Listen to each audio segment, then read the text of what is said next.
जिसमें उत्साह और संकल्प का बल है, उसके मन के एक कोने में 14 लोग समा जाते हैं।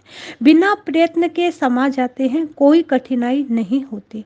दृढ़ निश्चय, दृढ़ आस्था, दृढ़ विश्वास, दृढ़ संकल्प हो तो असंभव जैसी बात संभव बनने लग जाती है। यह हमारे संकल्प का चमत्कार है। जम्बू कुमार ने दृढ़ संकल्प का प्रयोग किया। सब सम्माहित हो गए। सब देखते रहे पर कोई की हिम्मत नहीं हुई। कोई कुछ नहीं बोल सका, कोई कुछ नहीं कर सका। वह निर्विघ्न सेना की छावनी को पार कर गया। राजा रत्नचूल के पास पहुंच गया। कक्ष के भीतर है विद्याधरपति रत्नचूल और बाहर पहरा दे रहे हैं संतरी। वह दरवाजे पर गया। जाते ही द्वारपाल से बोला, द्वारपाल जाओ, राजा से कह दो एक व्यक्ति बाहर खड़ा है, आपसे मिलना चाहता है। जम्बू कुमार इस प्रकार बोला, ऐसी भाषा में बोला कि द्वारपाल हतप्रभ हो गया। पुद्गलों की इतनी चमत्कारिक शक्ति होती है। एक बात ऐसी कही जाती है कि सामने वाला एकदम झुक जाता है। द्वारपाल सहम गया, तत्काल भीतर गया। रत्नचूल से बोला, महाराज जय हो। एक कोई आदमी आया है, अजनबी है। ऐसा आदमी मैंने आज तक नहीं देखा। बाहर खड़ा है, बहुत रौब के साथ कह रहा है कि मुझे जल्दी मिलना है, तुम आज्ञा प्राप्त करो। महाराज, है तो कोई विचित्र प्राणी, लाऊं या नहीं? रत्नचूल के मन में भी मिलने की इच्छा प्रबल हो गई। बोला, उसे जल्दी भीतर लाओ। द्वारपाल बाहर आया। बोला, भाई तुम बड़े सौभाग्यशाली हो। महाराजाधिराज ने तुम्हें जल्दी बुलाया है। जम्बू कुमार भीतर गया। उसने अभिवादन किया, न हाथ जोड़ा, न सिर झुकाया, न मधुर शब्द बोला, एकदम खड़ा हो गया। रत्नचूल यह देखकर विस्मित हो गया। जम्बू कुमार के चेहरे का ओज और तेज उसे मुग्ध बना रहा था। मुख की कांति विशिष्ट होने की सूचना दे रही थी। रत्नचूल ने पूछा, तुम कौन हो? राजन, मैं राजा मृगांक का दूत हूँ, आपका शत्रु हूँ, जिसको सताने के लिए, जिसका राज्य छीनने के लिए आप आए हैं। रत्नचूल ने सोचा, ऐसा व्यक्ति जो दिव्य लग रहा है, दूत तो हो नहीं सकता। रत्नचूल बोला, तुम दूत तो नहीं लगते हो, सच्ची बात बताओ। मैं दूत बनकर आया हूँ। तुम दूत भी हो और व्यवहार भी नहीं जानते। विरोधी राजा का दूत भी आएगा तो नमस्कार करेगा, शिष्टाचार का पालन करेगा, अभिवादन करेगा।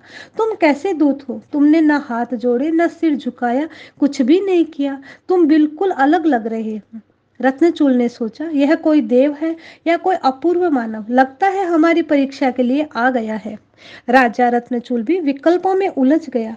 जब कोई नई घटना, नया वातावरण सामने आता है, तब आदमी निर्णय नहीं कर पाता, उलझ जाता है। रत्नचूल ने कुछ क्षण चिंतन के पश्चात पूछा, कुमार, यह तो बताओ तुम किस देश से आए हो? मेरे पास तुम क्यों आए हो? राजन, मैं कहाँ से आया हूँ यह तो अभी नहीं बताऊंगा, पर क्यों आया हूँ इसका उत्तर देना चाहता हूँ। राजन, तुम अन्याय कर रहे हो, यह अच्छा नहीं है। मैं तुम्हें समझाने के लिए आया हूँ। जम्बू कुमार अब दूत नहीं रहा, अवधूत बन गया। अवधूत का काम है शिक्षा देना। वह शिक्षा देने लगा। रत्नचूल, मैं मानता हूँ तुम विद्याधरपति हो, शक्तिशाली हो, पर तुम जो अन्याय कर रहे हो, किसी कमजोर को सता रहे हो, वह अच्छा नहीं है। मैं यह कहने के लिए आया हूँ, तुम इस अन्याय को बंद करो, लड़ाई को बंद करो, सेना का घेरा हटा लो। तुम दुराग्रह में मत फंसो। एक कन्या के लिए इतना बड़ा संग्राम कर रहे हो, यह उपयुक्त नहीं है। हजारों हजारों कन्याएं, सुंदर स्त्रियां पग पग पर मिलती है। उस स्थिति में एक कन्या के लिए तुमने इतना बड़ा युद्ध शुरू कर दिया। इसके द्वारा तुम क्या सिद्ध करना चाहते हो? राजा रत्नचूल, मेरी बात ध्यान से सुनो। इस युद्ध को बंद करो। तुम्हें सुख और शांति से जीना है तो चुपचाप अपनी राजधानी चले जाओ, अन्यथा इसका परिणाम अच्छा नहीं होगा। रत्नचूल इतना तेज विद्याधर, सैकड़ों विद्याएं जिसे सिद्ध है, उसके सामने अनजान युवक सीख देने लग जाए तो कैसा लगेगा? कभी कभी छोटा नादान बच्चा सीख देने लग जाता है तो बड़े लोग कहते हैं, तुमने जितना अन्न खाया है उतना मैंने नमक खाया है, तुम मुझे क्या सीख देते हो? रत्नचूल स्तब्ध हो गया। न कोई शस्त्र, न कोई अस्त्र, कुछ भी पास में नहीं जिससे कोई डरे, किंतु उसकी वाणी में इतना ओज था, उसके एक एक शब्द का रत्नचूल के सिर पर बहुत भार पड़ रहा है। यह है पुद्गल का चमत्कार। शस्त्र क्या है? पुद्गल पुद्गल का ही तो चमत्कार है। जिसकी भाषा वर्गणा में इस प्रकार के शक्तिशाली परमाणु पुद्गल होते हैं तो वे बिना शस्त्र भी शस्त्र बन जाते हैं। वाणी का शस्त्र जितना शक्तिशाली होता है उतना एटम बम भी नहीं होता। इस वाक शक्ति वचन सिद्धि को जैन आचार्यों ने आश्य विषलब्धि कहा है। इसमें अनुग्रह निग्रह की शक्ति होती है। आश्य विषलब्धि से संपन्न व्यक्ति एक शब्द बोलता है, कल्याण हो जाता है। एक शब्द कभी ऐसा निकल जाता है कि सामने वाला व्यक्ति घोर विपत्ति में फंस जाता है। कुमार को कोई ऐसी शक्ति प्राप्त थी, इसीलिए वह शत्रुओं के बीच अकेला खड़ा है और जो सबसे भयंकर नाग है उसको ललकार रहा है। जो शेर अपनी गुफा में सो रहा है उससे कह रहा है, आओ लड़ो। राजन, राजा मृगांक ने कहलाया है, यदि तुम इस आग्रह को नहीं छोड़ते हो, युद्ध को नहीं समेटते हो, तो युद्ध के लिए तैयार हो जाओ, उतर जाओ रणभूमि में, फिर देखना तुम्हारा क्या होगा। रत्नचूल के कानों में जम्बू कुमार के ये शब्द कांटे जैसे चुभ रहे हैं। वह जम्बू कुमार को सुनना नहीं चाहता और मना करने की स्थिति में भी नहीं है। विचित्र असमंजस की स्थिति है। इस हितोपदेश की क्या प्रतिक्रिया होगी? युद्ध के बादल बिखरेंगे या सघन बनेंगे? शांतिमय शीतल शशि का साक्षात्कार होगा या अशांति की काली कजरारी घटाओं का?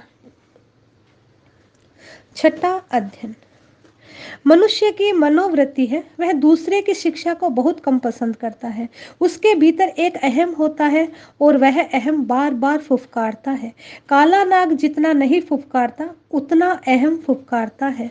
दूसरे की बात को सुनने नहीं देता और उस पर सम्यक श्रद्धा तो करने ही नहीं देता। जब अहम प्रबल होता है अनेक समस्याएं पैदा हो जाती है। औरों की तो बात छोड़ दें, ये जो पशु पक्षी होते हैं उनमें भी अहम होता है, वे दूसरे की बात सुनना पसंद नहीं करते। एक प्रसिद्ध कथा है, बया ने बंदर को सीखती, बरसात हो रही है, ठिठुराने वाली हाड़ कंपाने वाली सर्दी में कांप रहा है, घर क्यों नहीं बना लेता। बया ने कोई बुरी बात नहीं की, किंतु अहम यह नहीं देखता कि बुरी बात कही जा रही है या अच्छी। अहम इतना बलवान होता है कि व्यक्ति सोचता है, मुझे कहने वाला कौन। बंदर आवेश में आ गया, छलांग लगाई और यह कहते हुए बया का कलापूर्ण घर तोड़ दिया, मैं घर बनाने में समर्थ नहीं हूँ किंतु घर तोड़ने में तो समर्थ हूँ। जम्बू कुमार बहुत अच्छी बात कह रहा है, किंतु रत्नचूल का अहम इतना प्रबल है कि उसे वह प्रिय नहीं लग रही। जम्बू कुमार हित वचन कह रहा है, उसके सिर पर चोट लग रही है, हृदय में कांटा सा चुभ रहा है। वह सोच रहा है, यह कब बोलना बंद करे। जम्बू कुमार ने बोलना बंद नहीं किया, उसने अपना वक्तव्य जारी रखा। विद्याधरपति, तुम शक्तिशाली हो, जीत जाओगे। आखिर जीतने के बाद क्या होगा? जीत कर भी कोई निर्विघ्न जीवन जी नहीं सकता। आज कोई जीत गया, जो हारा है वह अथवा उसकी संतान कल तुम पर फिर आक्रमण करेगी। यह बैर का अनुबंध चलता रहेगा। बुद्ध ने कहा था, वैर से कभी वैर शांत नहीं होगा। वैर मैत्री से समाप्त होता है, वैर से वैर को नहीं मिटाया जा सकता। आग से आग को नहीं बुझाया जा सकता, जल से उसे शांत किया जा सकता है। विद्याधरपति, तुम जीत जाओगे तो क्या सुख से जी पाओगे? क्या यह वैर की आग तुम्हें शांति से जीने देगी? निरंतर मन में भय बना रहेगा, मैंने इसको हराया है, वह कहीं आक्रमण ना कर दे। यह विकल्प बार बार तुम्हारे मन में आता रहेगा। मैं तुम्हें आज महावीर का एक संदेश सुनाने आया हूँ। तुम जानते हो, महावीर को जानते हो, जो तीर्थंकर है? हाँ, उनका संदेश है, आत्मा की रक्षा करो, अपनी रक्षा करो। तुम तो अभी दूसरों को सताने में लगे हुए हो। महावीर ने रक्षा का उपाय भी बताया है। जब सब इंद्रियों पर हमारा नियंत्रण हो जाए तब आत्मा की सुरक्षा हो सकती है। विद्याधरपति, तुम बहुत शक्तिशाली हो, विद्याधरों के प्रमुख हो, किंतु इंद्रजयी नहीं हो। अगर इंद्रजयी होते तो एक कन्या के लिए इतना बड़ा युद्ध का समारंभ नहीं करते। क्या तुम राजनीति विशारदों के इस मत को जानते हो? शासक को इंद्रजयी होना चाहिए। जो शासक या राजा इंद्रजयी नहीं होता वह स्वयं नष्ट होता है और प्रजा को भी नष्ट कर देता है। विद्याधरपति, मैंने तुम्हें महावीर का अच्छा संदेश सुनाया है जो तुम्हारे लिए हितकर है। मैं इसी संदेश को सुनाने के लिए आया हूँ। तुम इस बात पर अनुचिंतन करो। जो अपनी आत्मा की रक्षा नहीं करता, अपनी इंद्रियों पर नियंत्रण नहीं करता, वह नष्ट होता है, दुख पाता है। जो अपनी आत्मा की रक्षा करता है, इंद्रियों पर विजय पा लेता है, वह दुखों से मुक्त हो जाता है। विद्याधरपति, मैं तुम्हारा विरोध नहीं कर रहा हूँ। मैं मानता हूँ कि मेरी बात तुम्हें प्रिय नहीं लग रही है, किंतु मैं तुम्हारे हित की बात कर रहा हूँ। तुम अपने हित को मेरे सामने रखकर सोचो। रत्नचूल, सद्विचार को विकसित करो। लगता है तुम्हारे दिमाग में काम का असद विचार घुस गया है, उसे तुम दूर करो। यह काम का विचार तुम्हें युद्ध में झोंक रहा है। मैं चाहता हूँ तुम अच्छा विचार करो, अच्छा सोचो। जब दिमाग में अच्छा विचार होता है तब सब ओर से शांति होती है। जब दिमाग में कोई बुरा विचार घुस जाता है तब चारों ओर विनाश ही विनाश हो जाता है। तुम निषेधात्मक विचार को छोड़ो, विधेयात्मक विचार को शुरू करो। जैसे जैसे निषेधात्मक विचार को छोड़ोगे, विधेयात्मक विचार को आगे बढ़ाओगे, यह युद्ध समाप्त हो जाएगा। तुम वस्तुतः विजयी बन जाओगे। जम्बू कुमार ने प्रश्न किया, विद्याधरपति, क्या आपको पता है कि राजा मृगांक यह कन्या किसको देने का निश्चय कर चुका है? रत्नचूल, नहीं। विद्याधरवर, मृगांक इस कन्या को राजा श्रेणिक को देने का निश्चय कर चुका है। अब तुम उस पर अधिकार करना चाहते हो, उसे मांग रहे हो। क्या यह तुम्हारा न्यायोचित कार्य है? मृगांक बेचारा क्या करेगा? वह कन्या को एक बार जिसे देने का वचन दे चुका है, तुम्हें फिर कैसे देगा? तुम ठंडे दिमाग से सोचो। जम्बू कुमार ने एक शीतल माला पिरोई, उन वचन पुष्पों की पिरोई जो शांतिदायक है। विद्याधर को ऐसी गर्म लगी कि जैसे आग ही परोस रहा है। वह उबल गया, भीतर ही भीतर आकुल हो गया।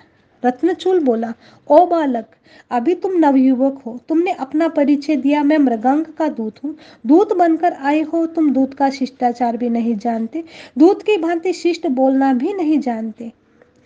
हिंदुस्तान के शासक ने चीन के सम्राट के पास अपना दूत भेजा था। दूत वहां गया। चीन और भारत का पुराना संबंध था। चीन, भूटान और भारत, इनकी संस्कृतियां हजारों हजारों वर्ष पुरानी है। भारत के दूत ने वहां प्रणाम किया। चीन के सम्राट ने पूछ लिया, मेरी क्या स्थिति है? तुम्हारा सम्राट और मैं दोनों में तुम क्या तुलना करते हो? क्या हम दोनों समान हैं? दूत बोला, बिल्कुल नहीं। मेरा सम्राट दूज के समान है, आप पूनम के चांद के समान हो। चीन का सम्राट खुश हो गया। कुमार, उस दूत ने चीन के सम्राट को खुश कर दिया। उसने कितने शिष्ट भाषा में अपनी बात कही। तुम छोटे बच्चे हो, पता नहीं किसने तुम्हें दूत बना दिया। दूत का कितना गंभीर दायित्व होता है। दूत चाहे तो लड़ा देता है और चाहे तो परस्पर समझौता करा देता है। तुम्हारा चयन ठीक नहीं हुआ। किसी ने बनाया है या तुम अपने आप बनकर आए हो? लगता है किसी ने बनाया तो नहीं है, अपने आप बनकर आ गए हो। पर मैं क्या करूं, मेरे सामने समस्या है। तुम कहते हो मैं दूत हूँ और दूत अवध्य होता है, इसीलिए मैं तुमको मार तो नहीं सकता, किंतु तुमने जो अशिष्ट आचरण किया है उससे लगता है तुम अपने स्वामी के कार्य को बिगाड़ रहे हो। मुझे इतना आवेश आ गया है कि अब तो मैं तुम्हारे स्वामी को मार कर ही दम लूंगा। यदि तुम शांतिपूर्ण बात कहते तो फिर भी मैं कुछ सोचता। तुमने तो मुझे सीख देनी शुरू कर दी। मैं कैसे तुम्हारी बात मानूं? तुम वाचाल हो, ज्यादा बोलते हो। जब समय आएगा तब पता लगेगा। तुम्हारी बात सुनकर मुझे ऐसे लगा, एक जीरे का कण कहता है कि मेरू के साथ मेरी तुलना करो। जीरा बड़ा है या मेरू पर्वत? तुम कभी तो मृगांक की बात करते हो और कभी श्रेणिक की। कहाँ श्रेणिक, कहाँ मृगांक, और कहाँ मैं रत्नचूल। तुम किसके साथ तुलना कर रहे हो? क्या जीरे की मेरू के साथ तुलना कर रहे हो? तुम नहीं जानते मैं विद्याधरों का स्वामी हूँ और श्रेणिक भूमि पर रहने वाला है। कुमार, हम विद्याधर आकाश मार्ग में चलते हैं, वायुयान का प्रयोग करने वाले हैं। श्रेणिक भूमि पर पैर घसीटते घसीटते चलने वाला है, पूरी चप्पल भी नहीं उठा पाता होगा। तुम कहाँ तुलना कर रहे हो? श्रेणिक से क्या डरा रहे हो? हमारे बल और सामर्थ्य में कोई तुलना नहीं है। अब तुम मौन हो जाओ, चले जाओ, ज्यादा रहना तुम्हारे हित में नहीं होगा। यह कहकर रत्नचूल एकदम गंभीर बन गया। जम्बू कुमार बोला, रत्नचूल, मैं जो कह रहा हूँ तुम्हारे हित के लिए कह रहा हूँ, पर लगता है तुम्हारे मन में इतना मात्सर्य है, इतनी ईर्ष्या है कि उस पर एक बूंद भी अमृत की टिक नहीं पा रही। अपने हित की बात तुम सुन नहीं पा रहे हो। तुम्हें यह घमंड है कि हम आकाश में उड़ने वाले हैं। आप इतना घमंड ना करें। कौवा भी आकाश में उड़ता है। आकाश में उड़ने से कोई बड़ा बन जाए तो कौवा भी बड़ा बन जाएगा। कौवा आकाश में उड़ता है पर एक बाण लगता है नीचे गिर जाता है। तुम घमंड मत करो। जब तक मेरा यह भुजदंड तुम्हारे सिर पर नहीं आ रहा है तब तक घमंड करते रहो। जब यह भुजदंड सिर पर आएगा, आकाशगामित्व काम नहीं आएगा, विमान काम नहीं आएगा। कुमार ने स्पष्टोक्ति कर दी। वह बिल्कुल शांत स्थिति में कर रहा है। न भय, न आवेश, न उद्वेग। रत्नचूल ने सोचा, यह कुमार ऐसे नहीं मानेगा। उसने एक बिगुल बजाई, संकेत किया। चारों ओर सैनिक ही सैनिक आ गए। पूछा, किम करोमि, क्या करें, आदेश दे। रत्नचूल ने कहा, इस कुमार को बाहर निकालो। सैनिक पास में आए, पर उसे हाथ लगाने की हिम्मत किसी को नहीं हो रही। पता नहीं क्या हुआ, कोई हाथ आगे नहीं बढ़ा पा रहा। रत्नचूल ने देखा, क्या हो गया, सब स्तब्ध क्यों खड़े हो। एक विद्या होती है स्तंभनी विद्या विद्या उसका प्रयोग करो। जो जहां है वह वहीं स्तब्ध खड़ा रह जाएगा। जहां हाथ है, पैर है, सब वहीं के वैसे रह जाएंगे। कुछ भी प्रकंपन नहीं हो सकेगा। ये जितने प्रेक्षेपास्त्र, अणुशस्त्र बनाए जा रहे हैं, कोई स्तंभनी विद्या का प्रयोग करे तो सब निकम्मे हो जाएंगे, कोई चल ही नहीं पाएगा। सैनिकों को लगा, इसके पास कोई स्तंभनी विद्या है, हमारे हाथ नहीं उठ रहे हैं। रत्नचूल बोला, इसको गलहत्ता देकर निकालो। जम्बू कुमार ने कहा, निकालने की जरूरत नहीं है, मैं जा रहा हूं, मेरे पीछे सब आ जाओ। सैनिक एक अजीब दृश्य देख रहे हैं। न पैर काम कर रहे हैं, न हाथ। जम्बू कुमार ने कहा, रत्नचूल, मैंने बहुत समझाया। मैंने सोचा था तुम हित की बात समझ जाओगे। मुझे कोई लेना देना नहीं है, न श्रेणिक से लेना देना, न मृगांक से लेना देना, न तुमसे लेना देना। मैं जैन धर्म को जानता हूँ, महावीर को जानता हूँ। महावीर ने कहा, अनावश्यक हिंसा मत करो। मैं अनावश्यक हिंसा को टालने के लिए आया हूँ। मैंने वही बात तुमको समझाने का प्रयत्न किया, किंतु सांप को दूध पिलाना जहर बढ़ाने के लिए होता है। मेरा प्रयत्न ऐसा ही हुआ, उसका कोई सार्थक परिणाम नहीं आया। राजन, अब मैं रणभूमि में जा रहा हूँ। यह कहकर जम्बू कुमार कक्ष से बाहर आ गया। उसके पीछे सैकड़ों सैनिक हो गए। जम्बू कुमार युद्ध भूमि में पहुंच गया। स्वामी का आदेश प्राप्त कर सैनिक पीछे पीछे दौड़े, पर कुछ कर नहीं पाए। ऐसा प्रतीत होता है जन्म के साथ ही जम्बू कुमार में कुछ शक्तियां विकसित हो गई, अन्यथा अकेला सामना कैसे कर पाता। उसमें कुछ शक्तियां, विद्याएं विकसित थी। सैनिक पास में जाते हैं, वह केवल दोर्दंड भुजा को उठाता है। सामने वाले सैनिक को उसका प्रहार बहुत तीक्ष्ण लगता है और वह धराशायी हो जाता है। सब आश्चर्य में है, क्या बात है, यह कौन आ गया, क्या कोई देवी शक्ति है। चारों ओर सैनिक, बीच में अकेला जम्बू कुमार खड़ा है। सैनिक आक्रमण कर रहे हैं, किंतु उस पर कोई असर नहीं हो रहा। विद्याधर व्योम गति राजा मृगांक के प्रसाद में चिंतन की मुद्रा में बैठा है। उसने सोचा, मैं जम्बू कुमार को अकेला छोड़ आया, अब स्थिति क्या है पता करनी चाहिए। अपने गुप्तचरों को बुलाया, कहा, जाओ खोज करो। एक कुमार है, अत्यंत सुंदर। वह कहाँ है, किस स्थिति में है, इसकी सूचना दो। व्योम गति का निर्देश मिलते ही गुप्तचरों ने सारी स्थिति का पता किया। वापस केरला पहुंचे, व्योम गति को सूचना दी, महाराज युद्ध शुरू हो चुका है।